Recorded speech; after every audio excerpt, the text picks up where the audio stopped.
Ian के जाने के बाद आइरिस को खुद शांत होने में बहुत ज्यादा वक्त लगा। उसके सर में बहुत ज्यादा दर्द हो रहा था, लेकिन वो अभी ही हार नहीं मान सकती। उसने कसम खाई थी कि वो अपनी माँ की मौत का बदला लेगी। तो वो खालिद को बताने के लिए बाहर जाती है। वो जा ही रही थी, लेकिन वहाँ पे उसके पीछे ईथन आ गया। आइरिस बहुत ज्यादा डर गई कि मैं अभी पीछे नहीं मुड़ना चाहती हूँ, लेकिन अगर मैं ऐसे ही रही तो उसे मुझ पे शक हो जाएगा। उसे अगर ये सच पता चल गया कि मुझे उसका सच पता है तो वो मुझे मारने की कोशिश करेगा, इससे पहले कि मैं खालिद को ये बताऊं। मुझे मरने से अब कोई परवाह नहीं, मैं पहले की तरह ही अब मौत से नहीं डरती हूँ, लेकिन मुझे उसके बारे में खालिद को ये बताना ही होगा। मुझे मेरा बदला लेना होगा, और इससे भी बड़ी बात, मुझे खालिद को प्रोटेक्ट करना होगा। मुझे अभी उसके सामने नॉर्मली बिहेव करना होगा। तो वो पीछे मुड़कर नॉर्मली ही बिहेव करती है और ईथन की ओर स्माइल करती है। ईथन कहता है, योर हाइनेस, आपकी आंखें तो पूरी सूज गई है। और वो आइरिस की ओर अपना हाथ बढ़ाता है। आइरिस फ्लिंच हो गई, लेकिन वो खुद को कांपने से रोकती है कि मुझे शांत रहना पड़ेगा। ईथन उसके फेस पर कैरेस करता है और पूछता है, क्या आप रो रही थी? आइरिस कहती है, थोड़ा सा, अभी ही जो गेस्ट आया था वो बहुत ही बदतमीज था। ईथन कहता है, आखिर कौन ऐसा है जो आर्चडचेस के सामने बदतमीजी करने की हिम्मत करे? आइरिस को अंदर से उसके ऊपर गुस्सा आ रहा था कि वो कितना ढोंगी है, और वो कहती है, मैं अभी खालिद से मिलना चाहती हूँ। ईथन कहता है, ऑफ कोर्स योर हाइनेस, मैं अभी उसके पास आपको ले जाता हूँ। आइरिस कहती है, नहीं, मैं श्योर हूँ कि तुम बिजी होंगे तो मैं अकेले ही चली जाऊंगी। ईथन स्माइल करके कहता है, आपको सर्व करना तो मेरी ड्यूटी है योर हाइनेस। तो उसकी स्माइल में आइरिस को उस ब्लैक क्लॉक वाले मैन की स्माइल दिखी कि उसकी स्माइल एकदम सेम है। मुझे यकीन नहीं हो रहा है कि वो आज तक हमें बेवकूफ़ बनाता आया और हमारे सामने इनोसेंट बनने का प्रिटेंड करता आया। ईथन कहता है, और ऊपर से आपको ये पता नहीं होगा कि आज ड्यूक कहाँ पे है। आइरिस इधर उधर देखती है तो वहाँ पे कोई नहीं था, तो फिर उसके पास कोई रास्ता नहीं था। यहाँ पर सिर्फ वो दोनों ही थे, तो उसे ईथन के साथ ही जाना पड़ेगा।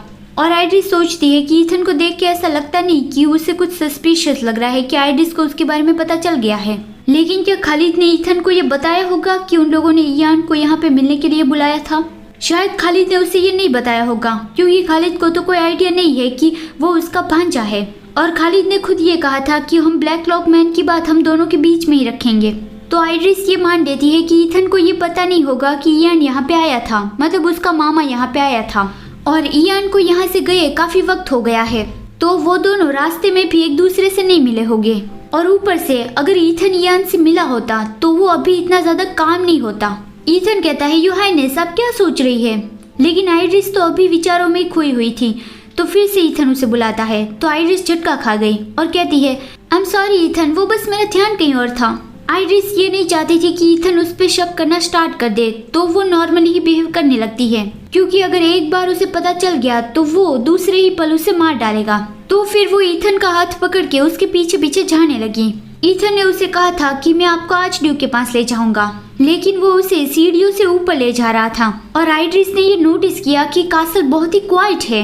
वो तुरंत ही ईथन से अपना हाथ छुड़वा लेती है और कहती है, खालिद कहाँ पे है?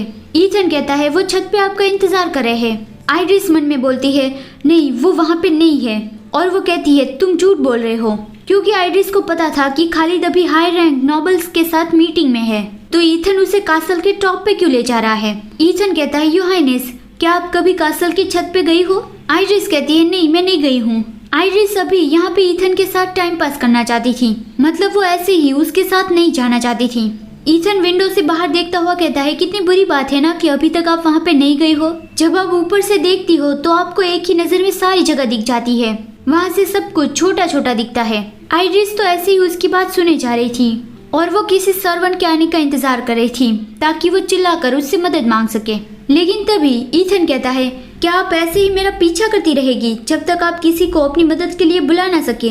ये सुनकर आइरिस फ्लिंच हो गई। ईथन कहता है, अनफॉर्चुनेटली, क्योंकि ऐसा हो ही नहीं सकता, क्योंकि मैंने किसी को यहाँ आने लायक रखा ही नहीं है। ये जानकर आइरिस को बहुत बड़ा शॉक लगा कि ईथन को मेरे बारे में पहले से ही पता था। उसे ये पता था कि मुझे उसकी ट्रू आइडेंटिटी पता है। और वो कहती है, तुमने उन सबको मार डाला, यहाँ कासल में जो काम करते हैं उन सभी को मार डाला। ईथन जोर जोर से हंसने लगता है और कहता है, बिल्कुल भी नहीं, अगर मैं चाहूँ तो भी कासल के पूरे लोगों को तो थोड़ी मार सकता हूँ। मैंने बस उन लोगों को हिप्नोटाइज किया है, तो यहाँ पर कोई भी नहीं आने वाला है। बाय चांस क्या आप आर्चड्यूक का इंतजार करे हैं? वो भी नहीं आएंगे। आइरिस पूछती है, क्या तुमने खालिद के साथ कुछ किया है? ईथन कहता है, नहीं, मैंने उसके साथ कुछ भी नहीं किया है। वो तो अभी हाई रैंकिंग नोबल के साथ मीटिंग में है, वो कुछ घंटे वहाँ पे ही फंसे रहेंगे। क्या आपको चिंता हो रही थी कि मैंने उसके साथ ऑलरेडी ही कुछ कर दिया होगा?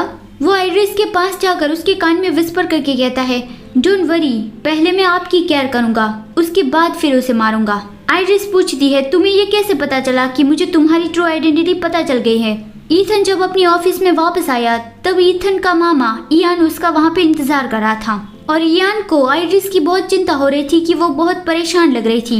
और जैसे ही ईथन ने अपने मामा को देखा तभी उसे पता चल गया था कि उसका भांडा फूट चुका है। अब भी ईथन आइरिस को कासल के टॉप पे ले जाना चाहता है। आइरिस कहती है, अगर मैं मना करूंगी तो? ईथन कहता है, तो फिर मैंने जिन लोगों को हिप्नोटाइज किया है उन्हें मैं ऑर्डर दूंगा कि वो आर्च ड्यूक को हार्म करे। आइरिस ये नहीं चाहती थी तो वो ईथन के साथ कासल की छत पे जाने लगी। छत पर पहुंचने के बाद ईथन आइरिस को कहता है ना ये खूबसूरत?